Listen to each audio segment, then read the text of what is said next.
Hey, what's up YouTube? It's been a while since I last posted a video in response to Angela for Christ videos. I've been really bogged down with school and work, but finally caught some time to talk about her video on why God lets natural disasters occur. And before I get into the specifics of the video, I wanted to explain that people in biblical times, specifically in the Old Testament, but also, yes, in the New Testament, didn't have the same knowledge of the world as we do today. So when we read the scriptures, we must understand that they are looking at the world in a very different way than we look at it, because we know more about how the world works and about nature and natural disasters and what exactly they are, how they're caused, things of that sort. They, on the other hand, did not know as much about how the world works. They're just learning how things operate. So they're very skeptical, and they're quick to associate things with things that could be totally unrelated. I'll start with the story of Adam and Eve that Angela spoke about. A big difference between a lot of the Christian churches and a lot of the other Christian churches, specifically the big difference between Catholic churches and evangelical denominations, is that the Catholic Church does not necessarily take the story of Adam and Eve to be literally true. On the other hand, evangelical Christians tend to believe everything in the Bible is word for word true. On the Catholic side, we see I'm a Catholic in case I haven't told you in previous videos, but anyways, we seem to see the stories of Adam and Eve and things like that as sort of stories that are somewhat based on truth, somewhat made up. In this case, it's pretty much all made up. But it's supposed to convey an important message, and that's what you're supposed to get out of it. Not the historical significance, even because there is none, but the message that it sends. In the story of Adam and Eve, it teaches you obey God. That's the message it sends. So we realize that there weren't real people named Adam and Eve, and that the events that took place in the beginning stories of Genesis didn't happen exactly as they're written.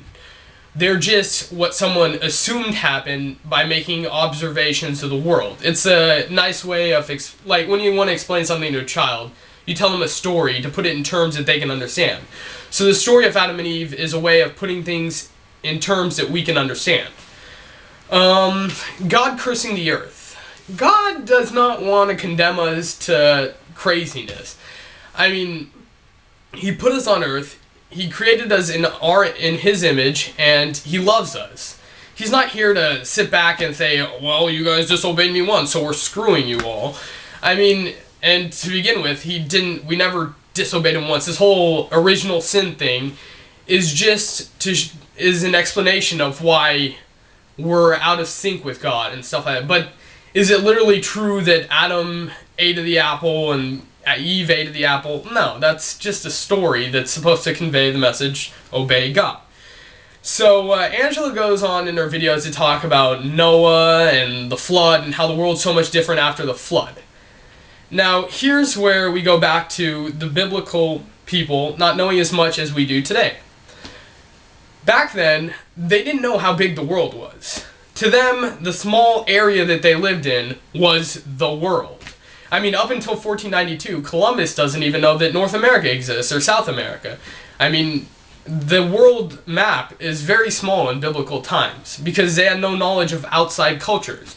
So, all that has to happen is one small town in the Middle East, in Israel or something, gets Hurricane Katrina, take for example, some big natural disaster occurs, there's a flood, and suddenly someone writes that the whole world was destroyed by God. I mean, it's absolutely ridiculous to think that one human being built a boat, that would be Noah, and put all the species of the world onto this boat and survived the flood, and then somehow put all the species back where they're supposed to be. Especially since most of the species probably would have been from the Amazon, and the Amazon wasn't even known back then. So, I mean, this story doesn't explain how we get pandas only in China or kangaroos only in Australia, aside from people taking them and sticking them in zoos and stuff like that. So, you have to realize that these stories aren't absolutely historically accurate. Take, for example, even in the New Testament, misconceptions because of lack of knowledge in nature. The story of the blind man with Jesus. When Jesus cures a blind man, the people are wondering, wow, what a terrible crime did his family commit to warrant such sickness? Like, how bad was the sin that they committed that their son was born with, or their relative was born with blindness? Today we know that disease and sickness are natural occurring events. Blindness isn't caused by someone's sin, or their sin, or the sin of their parents or a family member. We know it's just some birth defect, and it's unfortunate, but it's not an intentional punishment from God.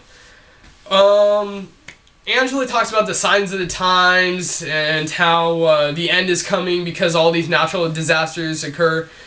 Natural disasters have been occurring for thousands of years. I mean, since the beginning of the creation of the world, there have probably been natural disasters. I mean, natural disasters create islands from volcanoes and things like that. They're necessary parts of the world, and they all happen because one thing reacts upon another. And that's the basic explanation for why natural disasters occur. God's not creating the natural disasters. He's not having any physical involvement in having natural disasters occur. But on the other hand, what's happening is that, like Newton's law of motion, one thing happens and it acts upon something, and that acts upon something else, and that acts upon something else. Basically, if you think about it, like me going like this, I just move the air. That will change history in a very small way, but it'll change history. So natural disasters are just regularly occurring things, not signs of the end times. They're things reacting on other things and the effects of that. And as for Angela's whole thing on explanation on why we've strayed away from God and that's why we're having natural disasters, what did God expect people to believe? How did God expect people to believe in Him, and Him as in Yahweh God, not people believing in the concept of God, before Jesus or before the time of Abraham? I mean, realistically, how are they supposed to conceive of such a God and worship such a God? I mean, there were natural disasters back then, but were those